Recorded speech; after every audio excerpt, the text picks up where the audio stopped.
Hi, ಎಲ್ಲರಿಗೂ ಯೇಸುವಿನ ಶ್ರೇಷ್ಠವಾದ ನಾಮದಲ್ಲಿ ವಂದನೆ. ಉದಯ ಕಾಲದ ಆತ್ಮಿಕ ಪರ ಕಾರ್ಯಕ್ರಮಕ್ಕಾಗಿ ನಿಮ್ಮೆಲ್ಲರಿಗೂ ಶುಭ ಮುಂಜಾನೆ. ಸ್ನೇಹಿತರೆ, ದೇವರು ನಿಮ್ಮನ್ನು ಆಶೀರ್ವಾದ ಮಾಡಲಿ. ದೇವರ ವಾಕ್ಯವನ್ನು ಧ್ಯಾನ ಮಾಡೋಣ.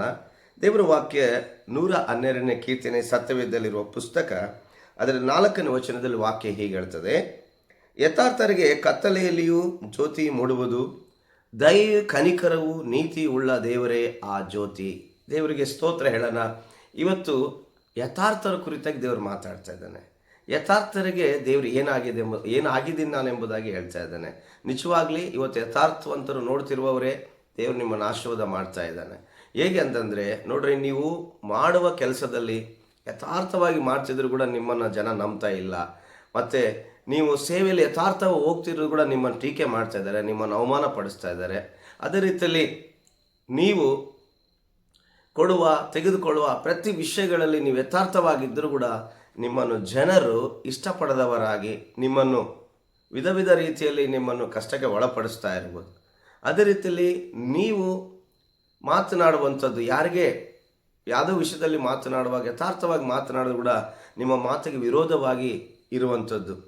ಈ ರೀತಿಯಾಗಿ ನೀವು ಯಥಾರ್ಥವಾಗಿದ್ದು ಬಹಳ ಸಮಯದಲ್ಲಿ ಸೋತು ಹೋದವರಂತೆ ಏನಾದರೂ ಇದ್ದರೆ ದಯಮಾಡಿ ನಾನು ಹೇಳ್ತೇನೆ, ದೇವರು ಇವತ್ತು ಕತ್ತಲೆಯಲ್ಲಿ, ಅಂದರೆ ಅಂಥ ಒಂದು ಅವಮಾನ ನಿಂದೆಗಳ ಮಧ್ಯದಲ್ಲಿ ಕೂಡ ದೇವರು ನಿಮ್ಮನ್ನು ಬೆಳಕಾಗಿ ಇಡ್ತೀನಿ ಅಂತ ಹೇಳ್ತಾನೆ. ಅಂದರೆ ನಿಮಗೆ ದೇವರು ಜ್ಯೋತಿ ಆಗಿರ್ತೀನಿ ಅಂತೇಳಿ ದೇವರು ಇವತ್ತು ಯಥಾರ್ಥವಂತರಿಗೆ ಹೇಳ್ತಾ ಇದ್ದಾನೆ.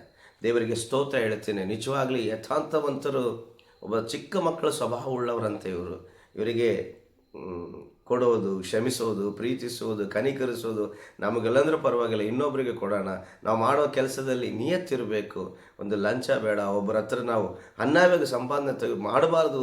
ಯಾರೇ ಕೊಟ್ಟ ಕೆಲಸದಲ್ಲೂ ಕೂಡ ಕ್ರಮವಾಗಿ ಮಾಡಬೇಕನ್ನೋ ಒಂದು ಯಥಾರ್ಥತೆ ಉಳ್ಳವರಾಗಿ ಮಾಡ್ತಾ ಇರ್ತಾರೆ.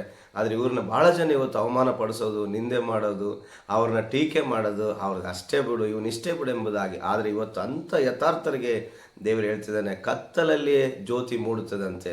ನೋಡ್ರಿ, ನೀವು ಆಗಿರೋದ್ರಿಂದಲೇ ನಿಜವಾಗ್ಲೂ ಹೇಳ್ತೀನಿ, ನಿಮಗೆ ಎಂಥ ಪರಿಸ್ಥಿತಿಗಳು ಕೂಡ ನಿಮಗೆ ಬಂದರೂ ಕೂಡ ಅಲ್ಲೇ ದೇವರು ನಿಮಗೆ ಎತ್ತಿ ನಿಲ್ಲಿಸುವುದಕ್ಕೆ ದೇವರು ಶಕ್ತನಾಗಿದ್ದಾನೆ. ಯಾಕಂದರೆ ದಯೆಯು ಕನಿಕರವು ನೀತಿ ಉಳ್ಳ ದೇವರೇ ಆ ಜ್ಯೋತಿ ಅಂತೆ.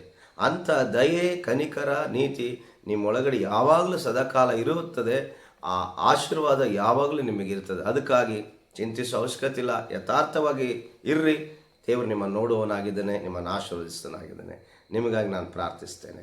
ಪರಲೋಕದಲ್ಲಿರುವ ಒಳ್ಳೆಯ ತಂದೆ, ಇವತ್ತು ಕರ್ತನೆ, ಯಥಾರ್ಥವಾಗಿರುವಂಥ ಜನರ ಕುರಿತಾಗಿ ನೀನು ಹೇಳ್ತಿದೆಯಾ, ಕತ್ತಲಲ್ಲಿ ಅವರ ಜ್ಯೋತಿ ಮೂಡುವುದು ಎಂಬುದಾಗಿ. ಹೌದು ಸ್ವಾಮಿ, ಆ ದಯೆಯು ಕನಿಕರು ನೀತಿ ಉಳ್ಳ ಆ ಜ್ಯೋತಿ ನೀನೇ ಎಂಬುದಾಗಿ ದೇವರೇ ಹೇಳುತ್ತಿರುವಾಗ, ಅಪ್ಪ ನಿಜವಾಗ್ಲಿ ಸ್ವಾಮಿ, ಯಥಾರ್ಥವಂತರಿಗೆ ನೀನು ಜ್ಯೋತಿಯಾಗಿ, ಅಂದರೆ ಬೆಳಕಾಗಿ ದೇವರು ಅವ್ರ ಜೀವನದಲ್ಲಿ ಇದ್ದು ನಡೆಸುವುದಕ್ಕಾಗಿ ನಿನಗೆ ಸ್ತೋತ್ರ ಹೇಳುತ್ತೇನೆ.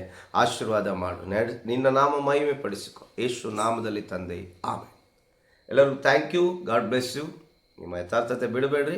ದೇವರ ಆಶೀರ್ವಾದ ಮಾಡೇ ಮಾಡ್ತಾನೆ. ಆಮೇಲೆ.